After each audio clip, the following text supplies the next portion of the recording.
يلا بينا بقى كده مع بعض.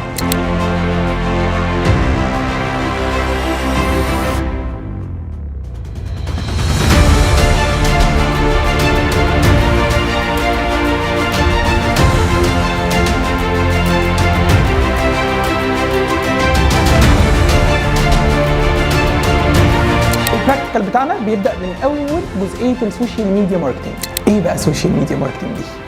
انا من المصطلح ده بسمعه كتير جدا بس مش فاهم معناه. يعني ايه؟ عميله بيعمل سيرش على نقل عفش فانا اسمي نقل عفش، لو بتعمل سيرش على شركات نقل اساس فمحسوبك اسم شركات نقل اساس. ليفل تاني خالص، ليفل تاني خالص.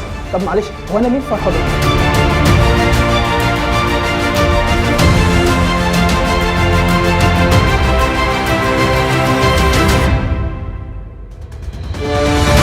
بس انا مش حابب خالص اقول لك يلا افتح لي اللابتوب بتاعك، يلا نعمل مع بعض فيسبوك بيج، يلا نعمل مع بعض اكونت على انستجرام وانت اصلا مش متاسس.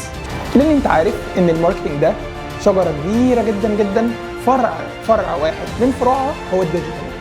فانا ما ينفعش اقول لك يلا بينا نبتدي نشتغل ديجيتال وانت اصلا مش متاسس صح في مجال الماركتنج.